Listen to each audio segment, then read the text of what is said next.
Oi, eu sou a Amanda. Oi, eu sou a Karen. Nós somos do Papo com Psi.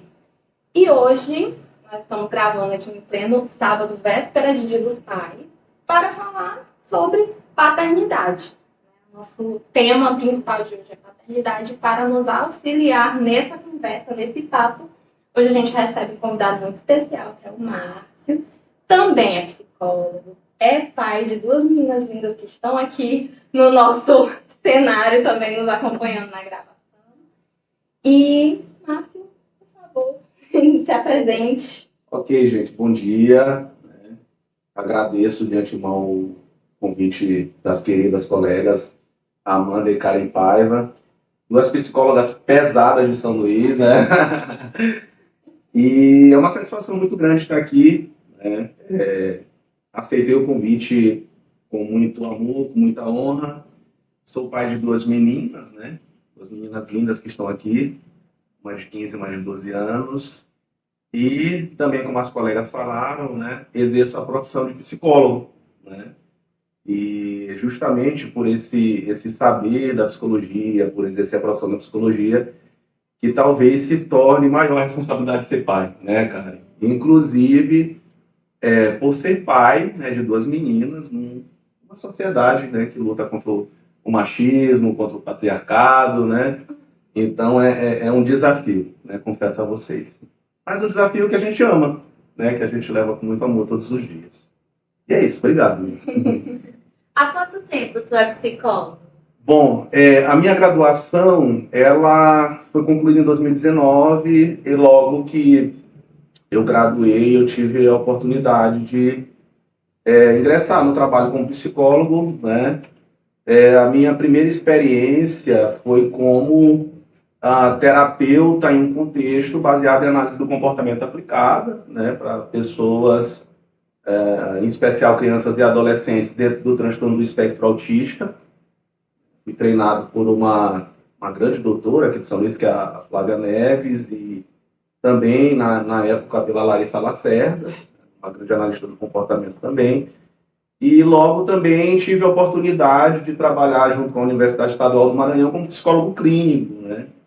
E desde o início, minha abordagem é análise do comportamento, a minha abordagem teórica, a abordagem científica, e os meus procedimentos dentro da clínica são baseados nas terapias contextuais. Então, desde então, eu trabalho com as terapias contextuais, com ênfase na terapia de aceitação e compromisso, trabalho ali também usando a terapia analítica funcional e também a terapia comportamental integrativa de casal, trabalho com casais também. Tive outras experiências ao longo da psicologia, mas o meu início foi em 2019 dessa forma. Tu falou uma coisa interessante, né, sobre a sociedade machista nos meios. Pensando nisso, como tu vê a experiência de ser pai? Quais os desafios que tu encontrou na experiência da paternidade por meio da sociedade, vinda da sociedade? E pai de duas meninas, Pai de né? duas meninas. Eu acho que o desafio inicial é a conscientização, né? Se conscientizar dessa corrente muito forte, dessa maré muito forte do machismo, né? Que inclusive por muitos homens, e triste que até por muitas mulheres, é negado isso às vezes, né?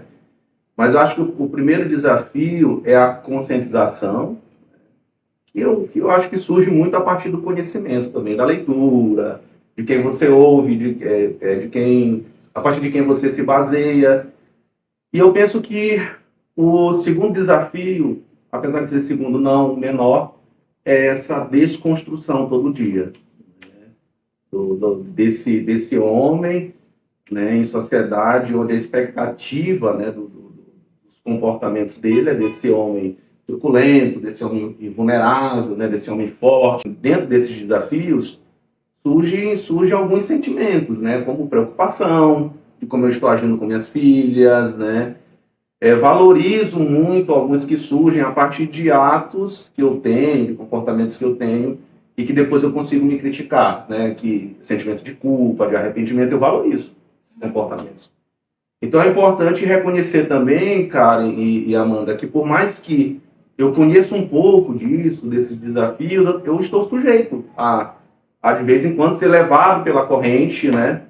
me comportar das formas que eu não quero, até porque, como a gente age isolado, não tem grupos para que a gente converse o tempo todo sobre essas coisas, se treina, não sei, se macho esperado pela sociedade, né? Fica mais difícil, Então é normal que uma hora ou outra eu deslize com elas, né? E eu valorizo muito essa culpa, esse arrependimento, né? Para que eu possa ou me desculpar com elas, tanto em palavras como em ações posteriormente. Essa valorização que tu fala desse sentimento de culpa e arrependimento é bom ser falado porque culpa não é colocado na sociedade como um sentimento bom, né? Assim, e até mesmo hoje, muito se fala assim, tem que não ter culpa do que se faz, você tem que, né? Falam muito disso hoje em dia. E aí, como que é sentir, valorizar esse sentimento, sendo homem, como que tu reconhece que, nossa, eu errei, eu falei, já que foi um comportamento machista? Bom, dentro da paternidade, né? Eu acredito, Amanda, que além da culpa, eu devo valorizar também o constrangimento, sabe? Ontem, né, claro, eu não vou romper a ética, que eu não vou dizer o nome da pessoa, eu vou falar, mas ontem eu recebi, né, uma cliente nova, uma mulher, né, e as questões dela envolvem questões de um relacionamento, como a sociedade chama, relacionamento tóxico, né, desse patriarcado, e eu já me senti constrangido, né, ao atendê-la, porque eu não me senti no lugar de fala para atendê-la, né. Mas assim, sobre valorizar esse sentimento, a minha base vem da terapia de aceitação e compromisso, né? E a gente entende, né, a grosso modo falando, que todo sentimento ele tem uma funcionalidade. O que a gente precisa aprender é como conviver com esses sentimentos, como lidar com eles, como é que é essa convivência diária. E a culpa é importante, né? A culpa é importante em sociedade, porque a culpa, claro, um sentimento social, né, um sentimento que vem da arbitrariedade, que vem das convenções sociais, e é justamente por isso que nós nos alinhamos em alguns comportamentos, né?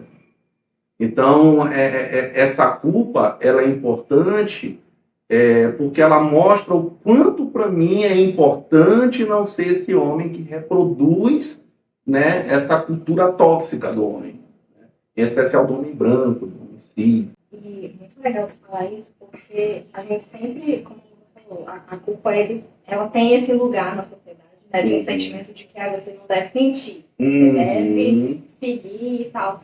Só que eu acho que o mais importante nesse sentido é ver o que esse sentimento ele pode te proporcionar de mudança comportamental. Então, a culpa ela tá ali por um motivo, né? É aquilo que você está se responsabilizando, se autorresponsabilizando por algo que você fez ou provocou de alguma forma. A partir do momento que você reconhece, que você aceita, né? Que é o que a gente fala sobre aceitar os sentimentos, permitir que eles venham, né? Você consegue identificar onde aquilo se encontra e de que forma você pode modificar algo, você pode se corrigir. Exatamente. Para não sentir novamente aquilo, porque se está existindo é porque tem um motivo. Foi algo que você fez. E se é culpa que você está sentindo, é algo que talvez você não queira sentir novamente, não queira ficar sentindo culpa.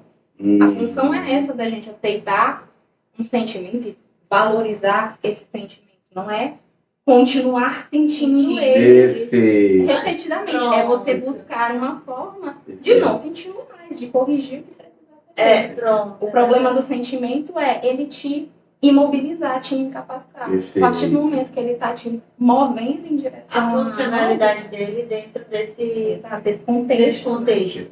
Não é só sempre sentir culpa, mas o que fazer com essa culpa? O que eu posso trazer de mudança para o meu bem-estar, em primeiro lugar, né? Perfeitamente, eu acredito nisso que vocês estão falando, a gente está muito alinhado, né, no que a gente estuda. Eu penso que os sentimentos, metaforicamente falando, eles são mensagens, né? A gente aprende em sociedade a arbitrar que determinados sentimentos, por serem desconfortáveis, eles são ruins, isso é arbitrário. É um julgamento sobre os sentimentos, né? Na verdade, esses sentimentos que a gente aprende a tratá-los como problemas, eles são, na verdade, mensagens dos reais problemas, né? Então, se eu sinto culpa, né, esse sentimento ele é uma mensagem de algum problema nesse contexto no relacionamento com minhas filhas, né? Além disso, né, falando metaforicamente de mensagem e tentando resgatar um pouco do que todos nós estamos falando, até o que eu falei no começo, pode ser uma mensagem do quanto é importante para mim dos meus valores com minhas filhas. Quais são os meus valores, né, com elas? Quando eu falo de valores, né, aquilo que me traz um sentido de vida, uma vida com propósito, que pai eu quero ser? Né? Qual Márcio como pai eu quero ser com minhas filhas? Então, se eu ajo de uma maneira opositora a esse querer ser, é natural que eu sinta a culpa. Eu faço geralmente uma brincadeira com alguns pacientes, um jogo, né, sobre a importância de todo sentimento, né? Para trazer, de repente, essa que a gente chama de remolduração, alguns colegas vão chamar de ressignificação, né, sobre os sentimentos, né? E aí a gente percebe que alguns pacientes, as pessoas em geral da nossa cultura, elas querem rejeitar, elas tentam controlar alguns sentimentos, e aí as pesquisas mostram que isso tem efeitos colaterais, né? E nessa brincadeira, o que eu faço com os clientes? Eu peço que eles digam um sentimento que eles rejeitam, que eles não gostariam de sentir, e o desafio é, vamos procurar, né, argumentar como esse sentimento, a importância desse sentimento para você, o desafio é o cliente ele vai tentar me convencer que esse sentimento não serve, ele pode rejeitar e eu vou tentar, né, argumentar ali como um advogado do sentimento. Isso. É mais ou menos isso. Ele vai funcionar como um promotor. Dessa prática, eu vou ser um advogado. Então, por exemplo, o cliente puxa luto, né? E aí eu falo, você já imaginou se as pessoas não sentissem luto, né? Quando, por exemplo, um ente querido falecesse, ele não teria, de repente, outros sentimentos, né, que trariam a proteção dele, dos próprios familiares, de amigos. E aí eu tento conversar com ele ali sobre essa importância do luto, né? E a gente vai fazendo essa brincadeira, e é muito legal que até eu mesmo consigo me convencer do quanto algumas pessoas têm medo, tristeza, culpa, arrependimento, e assim por diante, né? E a experiência da clínica, às vezes não é nossa, é do nosso paciente, mas isso nos ensina muito também como ser humano. Pode até não nos ensinar de forma individual ali, diretamente como profissional, mas trazer isso para a nossa experiência como mãe, como pai, tem muito. Né? E pensando nas tuas duas filhas aqui, e continuando falando sobre a paternidade, quando tu te vê nessa situação de que errou, de que vem um sentimento de culpa e de arrependimento, tu torna isso consciente para elas ou é só uma coisa tua? Tu acha que guarda mais para ti? Ou tu chega e fala, olha, eu errei com vocês? O bom é que elas estão aqui, ele não pode falar, gente. Sim, sim. Não, assim, esse trabalho ele é transparente entre a gente o tempo todo, né?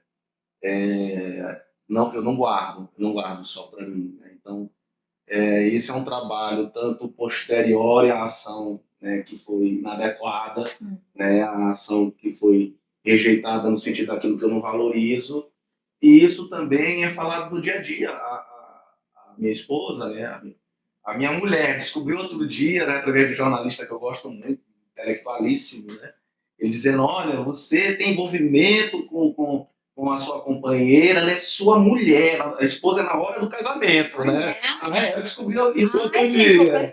É minha mulher e meu marido, negócio de esposa, a minha mulher, né, a gente dá namora, então minha mulher.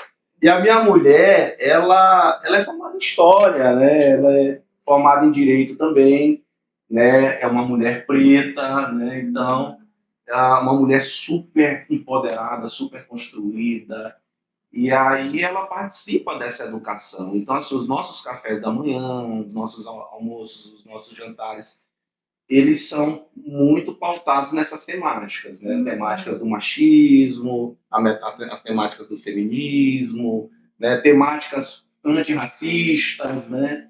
Então, assim, essa conscientização sobre a temática que nós estamos falando, não desvirtuando do assunto, é assim, é permanente, né? Sim. Eu acho importante falar isso, né, sobre temáticas que entram no viés da paternidade, porque eu acho que existe uma diferença muito grande sobre o que seria uma paternidade ideal e do que existe hoje de padrão de paternidade na sociedade. Porque o que a gente vê muito comumente são de pais muito desligados de todas essas questões para com os filhos. Então, é um pai que ainda, é uma sociedade que ainda valoriza muito o lugar ali do pai provedor, mas não coloca esse homem no lugar da conexão, do cuidar, né, do estar presente e de tudo isso.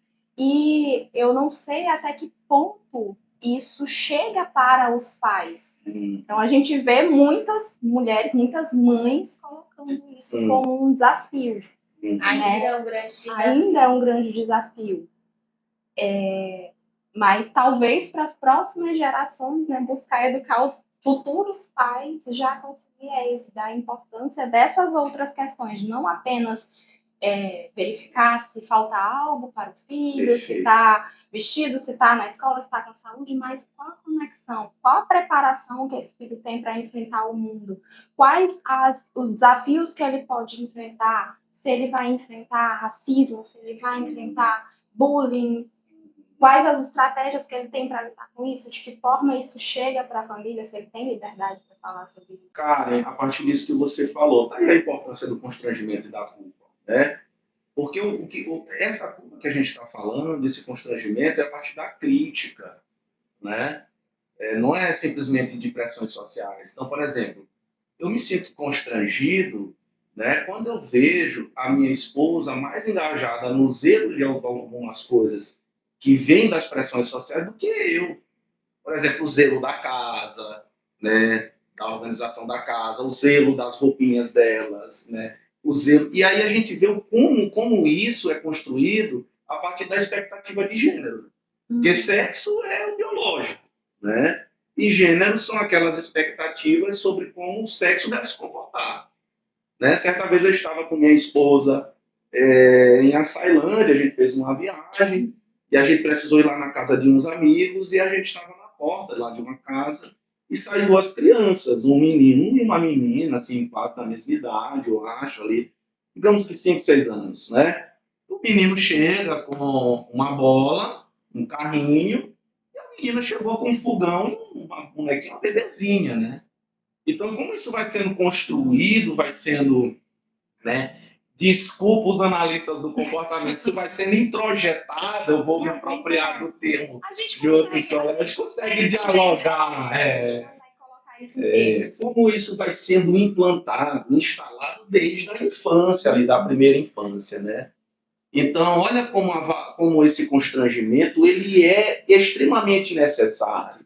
Quantas vezes no domingo eu saio, né, me arrumo para ir para a academia, né, e eu digo assim para minha esposa, Preta, vamos treinar juntos? Não, porque eu tenho que limpar a casa, eu tenho que fazer alguma coisa. Como esse constrangimento, a partir dessa crítica, ele é importante para mim. Né?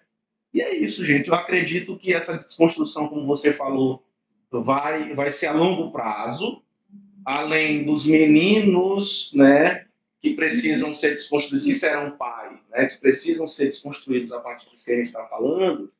A gente precisa também treinar essas moças aqui, minhas filhas que estão, as duas aqui, que não estão aparecendo, né, para que elas também recebam esse empoderamento, para que elas recebam esse poder de crítica, né, para que elas possam educar mais tarde, né, e para que elas possam participar dessa transformação social. E cara, assim, como isso é importante também na política, né? Por que eu falo isso? Porque a política ela pode alcançar âmbitos, ambientes que a gente não alcança. Como, por exemplo, com políticas públicas através das escolas, né? Através do ambiente organizacional, né? Então, como é importante a gente ter mulheres na política e homens, né, politicamente educados para que trabalhem isso em sociedade para o futuro. A gente está falando aqui do micro, né? Do que eu faço na minha casa, que funciona, que não funciona. E não necessariamente nós estamos sendo palco para alguém. Sim, né? exatamente. Lá na convivência do dia a dia em família, onde só quem convive sabe. Sim. Porque da porta de casa para fora é muito fácil falar, Sim. é muito fácil concordar com essas políticas públicas, com as questões de gênero. Mas aí, até uma pergunta que eu já faço para ti, assim, como que é quando tu te vê nessa questão de constrangimento, por exemplo, tua esposa cuidando das roupas das meninas, do quarto, da limpeza, ou até mesmo chamando a atenção. E aí, como que é a atuação, ou o que se pode fazer, ou se tu já teve até dúvidas sobre o que fazer por você ser homem e elas serem meninas. O que eu vou falar sobre isso aqui, sobre a roupa, sobre a organização para duas meninas, duas adolescentes?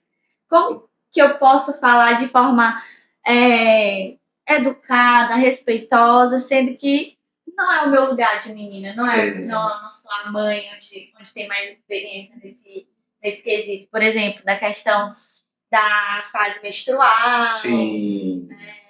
Como que é?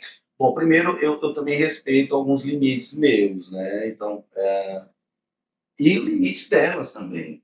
Né? Porque tem coisas que eu preciso entender que elas não conseguirão tratar comigo. Até porque é uma questão cultural também, né? Então, eu sei que tem coisas que elas tratam com a mãe.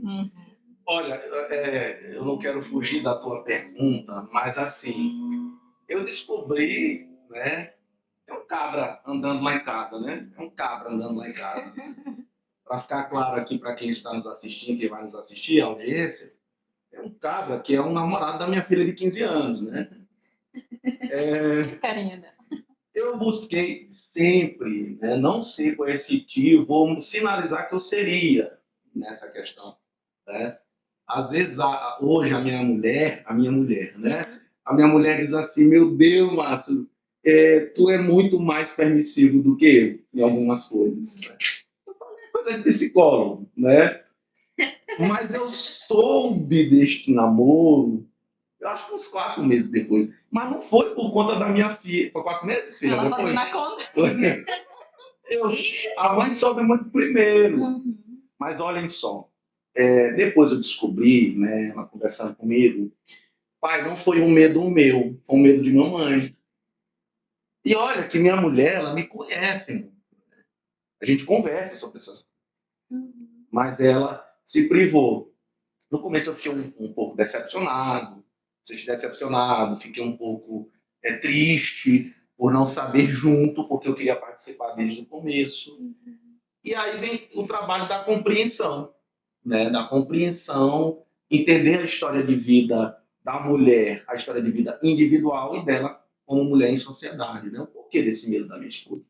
Por que esse medo todo de me falar? O medo da agressividade. Eu não sei as coisas que ela viu sobre a agressividade masculina ao longo de sua história, mas ela viu, com certeza. De alguma forma, ela viu.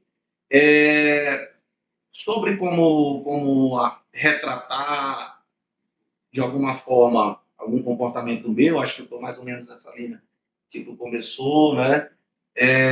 Não sei se foi isso que tu perguntaste, foi mais ou menos por aí, né?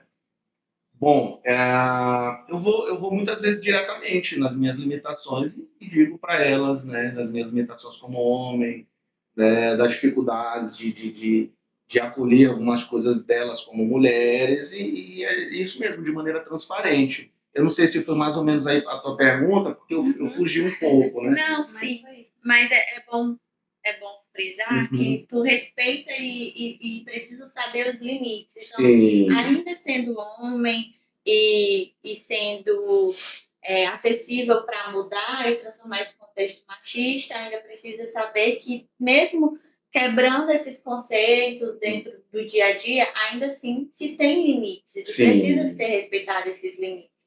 Assim, não só da tua parte, como, por exemplo, da delas também. A tua esposa, tu nunca imaginou que a tua esposa teria receio de te contar, né? Sim. Sobre essa questão, te conhecendo. Mas entender que, às vezes, o comportamento do outro está falando sobre ele. Exatamente. Né? Não sobre a gente. Exato, perfeito. E aí, outro ponto também, que a decepção e a tristeza, até não tem para não perder, também faz parte da paternidade. Exatamente, sim. Irritação, às vezes, né? Eu não estou querendo me passar aqui de super pai, de super... Pelo contrário, eu estou tentando até de uma forma muito humilde dizer o quanto eu fico afetado, né, por não conseguir o tempo todo fazer algumas coisas que eu queria, né? Mas às vezes, por exemplo, eu valorizo muito a educação não coercitiva, a educação longe da punição. Nós que somos da análise do comportamento, né, que estudamos Skinner, Murray Sigman, né, a gente sabe das correções e suas implicações. Mas uma hora ou outra, eu, como um ser humano, dentro das minhas limitações, eu posso agir de uma forma incoerente àquilo que eu quero, né? E aí é natural que eu fique triste, que eu fique decepcionado, né? E aí é muito importante também, eu vou agora resgatar aqui um outro autor que eu gosto muito, o autor do livro Libertes, que é o Russ Harris, né? O Russ Harris, ele elucida que tudo aquilo que é importante para nós, aquilo que nós amamos, em contexto de vida, ou pessoas, ou coisas, uma hora ou outra vai nos trazer sentimentos desagradáveis, como a decepção, como a irritação, como a frustração, a raiva, por que não falar, né? O importante que eu penso é essa capacidade de consciência, né? E essa capacidade de se flexibilizar, de mudar, né? De se corrigir e de voltar o curso para aquilo que é tua bússola. Qual é a minha bússola? Opa, sair um pouquinho, vamos reajustar, vamos voltar para aquele trilho que eu quero trilhar. É isso. Eu tive uma ideia agora. Ótimo. Que tal você dar uma volta e eu conversar com você? Pode ser, tranquilo. E aí, menino? Quem é o papai? Agora vocês têm a oportunidade de falar o que vocês quiserem que ele não tá ouvindo. Como assim? Ele é tudo isso que ele falou aqui? Não fala tudo. Bom, meu pai, ele gosta sempre de ensinar pra gente como lidar com os nossos sentimentos, aprender a lidar com frustrações, momentos ruins. Até mesmo a questão que ele falou sobre racismo, bullying, já me ocorreram eventos que ele mesmo, ele fica assim, com aquele ar de proteção.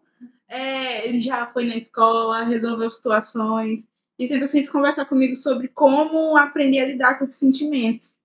Ele assim, como minha mãe que ele falou, que minha mãe falou, que ele é bem liberal, entre aspas, ele acaba sendo muito permissivo. Mas ele sempre incentiva a gente a fazer as coisas que a gente gosta. Como, por exemplo, desde pequeno a gente treina jiu-jitsu. Ele sempre incentiva a gente a competir, ele leva a gente para treinar, ele incentiva a gente a fazer coisas que façam bem para nossa saúde mental, nossa saúde física, ajudando a gente de forma ampla, até incentivando a estudar e saber nossos limites quando a gente estiver já. Por exemplo, às vezes eu passo o dia todo estudando, porque eu tenho um foco muito também por conta deles dois, que eu cresci vendo eles estudando muito. E aí, às vezes, eu passo o dia estudando, e aí ele me tira do quarto para poder, bora assistir um filme, para poder sair disso, e não ficar só nisso o dia inteiro. Meu pai é muito assim. Sim, peguei nessa parte que ela falou, quando a gente estuda muito também, eu também estudo muito. E aí, às vezes, a gente está estudando, e às vezes eu falo, ai, pai, eu tô cansada. Ele fala, minha filha, sai daí, descansa um pouco, tu já estudou bastante, tu já pegou o conteúdo, descansa um pouco, porque ele sabe, vou até cansativo passar o dia todo estudando, com certeza. E pra mim, ele é o melhor pai do mundo. Pra mim, ele é o melhor pai do mundo, entendeu? Ele sempre tenta entender a gente e ele sempre tá ensinando pra gente o que é certo e o que é errado. E ele tá sempre... Ai, gente, não sei nem o que falar. Falou muito bem, falou muito bem. Ai, eu não sei o que falar mais, não. Ele é mais pai ou psicólogo lá na casa de vocês?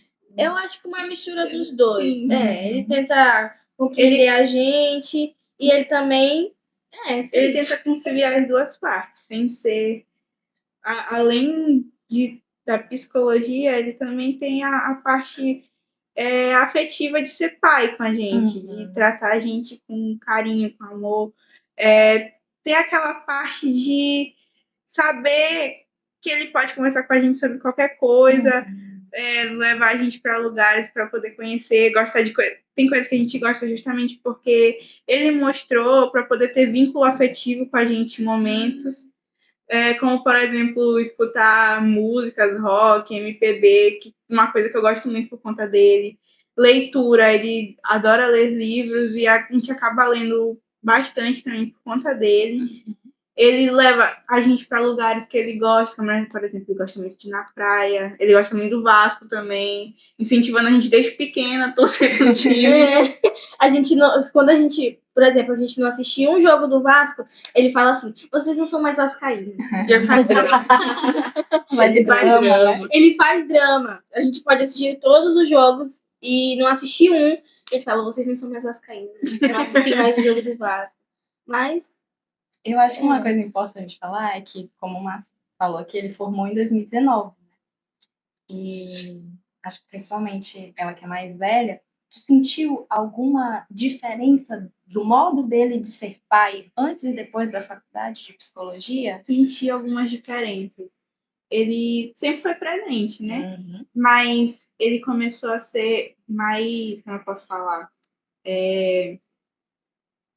se inserir mais sobre mim, assim, perguntar sobre coisas do meu dia, começou a refletir mais também sobre ele, sobre o comportamento dele, modificar algumas coisas, pedir desculpa por coisas que aconteceram antes, que ele reparou depois do curso, como isso poderia ter sido errado, conversou comigo, explicou a situação, me incentivou também a não fazer certos comportamentos e aprendeu a lidar com isso de forma em conjunto, no nosso núcleo familiar mesmo.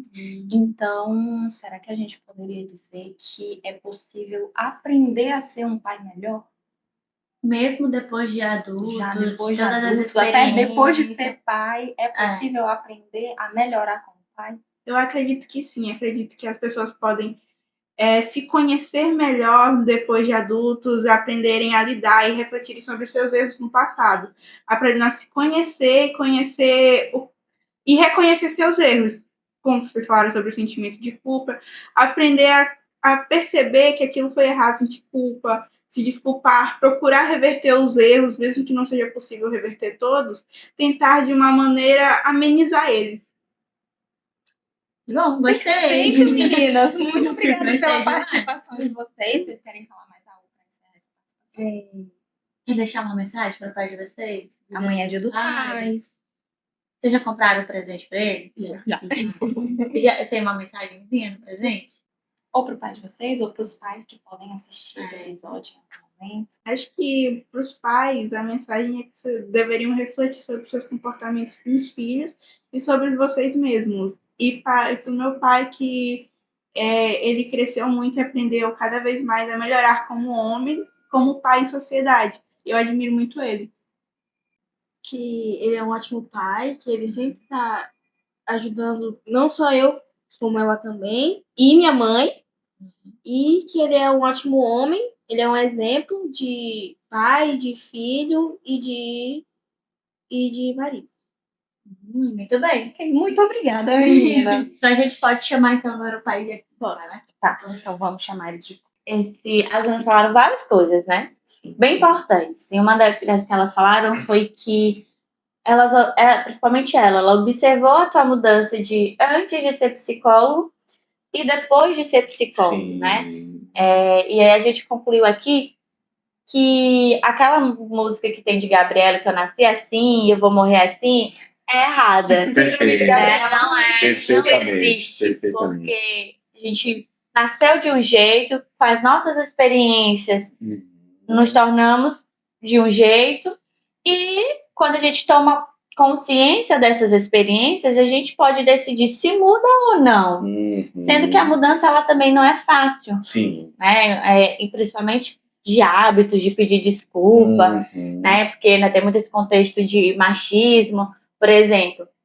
Talvez não foi perceptível, mas para tua mulher foi um pensamento também machista, dela achar, ou dela falar assim, que às vezes, mas isso é mais permissivo do que eu. Sim, Né? Por exemplo, sim. porque você é homem, não deveria permitir tão fácil, e eu Sim. sou mulher, né, estou tendo mais Sim. resistência. Então, isso, querendo ou não, lá no fundo também vem como uma crítica um pouco machista da nossa sociedade. Sim. E aí ela falou que depois da faculdade você mudou muito, né? Então a gente pode quebrar esse conceito de que, né, a síndrome da Gabriela, né? Perfeito. Concordo plenamente. A gente acredita na mudança, né, cara? É claro que existem padrões de comportamentos que eles são mantidos há muito tempo, que fica mais difícil a modificação, né? Tanto que a sociedade cria aquele termo que a gente chama de personalidade, né? As pessoas acreditam muitas vezes que não vão mudar porque elas têm uma dita personalidade que está cristalizada, que não vai mudar. Mas nós acreditamos na mudança a partir das interações, né, da nossa história de vida que é dinâmica, das diversas pessoas que a gente ouve, que a gente vê. E eu sou muito grato por ter, né, no meu caminho, encontrado pessoas que me ajudaram nessa mudança. Eu não falo só pessoas diretas, né? Eu falo autores também que a gente lê, né? Ídolos que a gente tem dentro da psicologia, né? Escritores que a gente tanto tem apreço. Eu acredito na mudança, sim, né? E acredito que também sou esse agente de mudança, viu, Amanda? Eu treino jiu-jitsu desde 2007, né? O meu ambiente de jiu-jitsu, o nosso dojo, ele é um ambiente muito legal porque ele é muito desconstruído em muita coisa. Mas, infelizmente, ainda no nosso esporte, a gente encontra ainda a valorização da truculência, né? Então, eu venho do jiu-jitsu antes da psicologia, né? Apesar de que quando eu vou para a psicologia, eu tive um encontro com outras graduações. Eu cheguei a cursar física até um determinado tempo, educação física, mas eu já tinha esse olhar para as ciências humanas, né? Eu ia cursar física no Centro Tecnológico lá da UFMA, mas eu vivia no CCH, com a galera do CCH. Às vezes eu me perguntava, que diabos eu estou fazendo aqui? Né? Eu me peguei comprando certos livros, né, que eu questionava, né? Utopia, eu comprei Drácula de Bram Stoker, o que eu quero com isso, né? Lendo algumas coisas que confrontavam o que eu estava cursando. Escutando Raul Seixas, né? O que eu quero ouvir no Raul Seixas? Então eu já tinha ali, digamos assim, uma tendência para a psicologia, né, para as ciências humanas. E aí essa tendência que eu tinha talvez facilitou essas mudanças que a Giovana falou, que ela observou depois, né, do início do curso. Olha, eu acho que foi um papo muito bacana. Que bom, A gente. gente teve, gostei muito de recebê-los aqui. Que ótimo. Que bom que as meninas vieram, não foi perfeito. E eu acho muito bacana a gente conversar, né, sobre o ser pai, né, sobre as construções e desconstruções que podem existir nesse processo. Da mesma forma, quando a gente fez no episódio sobre maternidade, né, que a gente falou muito de que maternidade não é algo que a gente nasce sabendo, que a mulher nasce sabendo ser mãe. Da mesma forma, o homem não nasce sabendo ser pai e é algo que pode ser aprendido, né? Que a gente concluiu que é algo que pode ser aprendido, que pode ser melhorado, que habilidades podem ser criadas e recriadas. E eu acho que é uma mensagem que a gente pode deixar, né, para quem vier nos ouvir, de que é possível buscar ser uma pessoa melhor, é possível quebrar padrões, é possível aprender novas habilidades para construir um caminho que seja mais valioso, né? Mais leve, mais leve. Que traga maior bem-estar também, e que permita para as pessoas que são influenciadas por você também terem essa possibilidade, né? Porque, querendo ou não, em algum momento da nossa jornada, nós vamos influenciar alguém, seja por meio da paternidade, maternidade, seja por meio de uma profissão, seja por meio de alguma coisa, da luta, do que for, nós vamos influenciar alguém. Então, que seja uma influência positiva, né? Que seja uma influência para também ensinar a crescer, a evoluir como pessoa. Obrigada pela presença de vocês. De todos. Foi Feliz muito Dia bom. dos Pais, né? Que já é amanhã. Sim. É isso. A gente se vê então no próximo episódio. Sim. Tchau. Obrigado, gente.